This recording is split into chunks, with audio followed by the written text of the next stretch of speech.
আসসালামু আলাইকুম প্রিয় দর্শক, সবাই কেমন আছেন? প্রতিদিনের মতো চলে আসলাম এই মুহূর্তের 17 মে 2026 রোজ রবিবারের খুবই গুরুত্বপূর্ণ ঝড় বৃষ্টি, নিম্নচাপ, কালবৈশাখী, শিলাবৃষ্টি, বজ্রবৃষ্টি ও ঘূর্ণিঝড়ের আবহাওয়ার সংবাদ নিয়ে চলতি মে মাসের শেষ সপ্তাহে বঙ্গোপসাগরের বুকে আবারও তৈরি হতে পারে শক্তিশালী নিম্নচাপ। ইতিমধ্যেই দেশের আকাশে রয়েছে মেঘের আনাগোনা। এমন পরিস্থিতিতে নতুন নিম্নচাপ দেশে প্রবেশ করলে বৃদ্ধি পেতে পারে তীব্র ঝড় বৃষ্টির তাণ্ডব। এমনই সতর্কবার্তা দিচ্ছে আবহাওয়া অধিদপ্তর। এদিকে দরজায় কড়া নাড়ছে পবিত্র ঈদ উল আজহা, তবে এরই মধ্যেই আবারও নতুন বৃষ্টি বলয়ের ঘোষণা দিল বেসরকারি আবহাওয়া সংস্থা। আগামী 25 থেকে 30 মে দুই বাংলায় বৃদ্ধি পেতে পারে তীব্র ভারী থেকে অতি ভারী ঝড় বৃষ্টির প্রবণতা। এদিকে দেশের পশ্চিম অঞ্চলের দিকে তৈরি হচ্ছে ভয়াবহ কালবৈশাখীর মেঘ, রাতেই ধেয়ে আসছে ভয়াবহ ঘূর্ণিঝড়। তো প্রিয় দর্শক, আজ থেকে পরবর্তী এক সপ্তাহ দেশের 8 বিভাগের 64 জেলা, ভারতের পশ্চিমবঙ্গ, আসাম, মেঘালয় ও ত্রিপুরা রাজ্যের কোন কোন জেলাগুলিতে আবহাওয়া কেমন থাকতে পারে বিস্তারিত আবহাওয়ার রিপোর্ট থাকছে আজকের এই ভিডিওটিতে। কে কোন জেলা থেকে দেখছেন কমেন্ট করে জানিয়ে দিন। প্রতিনিয়ত সঠিক আবহাওয়ার তথ্য পেতে আমাদের ইউটিউব চ্যানেলটিকে সাবস্ক্রাইব করে রাখুন। প্রিয় দর্শক, প্রতিদিনের মতো আমরা সরাসরি এ পর্যায়ে চলে আসলাম ইউরোপিয়ান আবহাওয়ার পূর্বাভাস মডেল রাডারের মেঘমালা প্লাস বৃষ্টিবাহী মোডে। তো শুরুতে আমরা এই মুহূর্তে দেশের 8 বিভাগের 64 জেলার আকাশের দিকে নজর রাখবো। আজ রাতের মধ্যে কোন কোন অঞ্চলগুলোতে বজ্রসহ বৃষ্টিপাত হতে পারে সেই পূর্বাভাসটি শুরুতে দেখে নেব।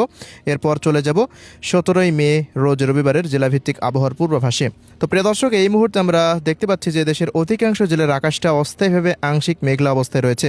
সকালের পর হচ্ছে রাজশাহী, ঢাকা, খুলনা, বরিশাল, চট্টগ্রাম এই সমস্ত অঞ্চলগুলোর আকাশে তেমন কোনো ভারী বৃষ্টিযুক্ত মেঘের উপস্থিতি লক্ষ্য করা যায়নি। তবে আজ বিকেলের পর হতে বা রাতের মধ্যে ঢাকা বিভাগের কাপাসিয়া, ঢাকা, মুন্সিগঞ্জ, নরসিংদী, নারায়ণগঞ্জ, এরপর গাজীপুর, কাপাসিয়া এই সমস্ত অঞ্চলগুলোর বেশ কিছু স্থানে বৃষ্টিপাত হতে পারে। পাশাপাশি ব্রাহ্মণবাড়িয়া, কুমিল্লা, ফেনী, নোয়াখালী, লক্ষ্মীপুর, চাঁদপুর, বরিশাল বিভাগের দু এক স্থানে হালকা মানের বৃষ্টিপাতের সম্ভাবনা রয়েছে। পাশাপাশি আজকে সিলেট বিভাগের সিলেট, সুনামগঞ্জ, মৌলভীবাজার, হবিগঞ্জ, এদিকে ময়মনসিংহ বিভাগের 4 জেলা এবং রংপুর বিভাগের কিছু কিছু স্থানে আজ রাতের মধ্যে বিক্ষিপ্তভাবে বজ্রসহ বৃষ্টিপাতের আশঙ্কা রয়েছে। রাজশাহী, খুলনা এই সমস্ত অঞ্চলগুলোতে আবহাওয়ায় তেমন বড়সড় পরিবর্তন এখন পর্যন্ত লক্ষ্য করা যাচ্ছে না। পশ্চিমাঞ্চলের দিকে যদি নতুন কোনো শক্তিশালী বজ্র বৃষ্টির মেঘমালা তৈরি হয়, তবে সেই মেঘমালার কারণে দেশের মধ্যে বৃষ্টিপাত প্রবেশ করতে পারে। তো খুলনা বিভাগের মেহেরপুর, কুষ্টিয়া, ঝিনাইদহ, মাগুরা, যশোর, শৈলকুপা এই সমস্ত অঞ্চলগুলো দু এক স্থানে বিক্ষিপ্ত বৃষ্টিপাতের সম্ভাবনা পাওয়া যাচ্ছে। এ বাদে অন্যান্য অঞ্চলগুলোতে তেমন আবহাওয়ায় পরিবর্তন নেই।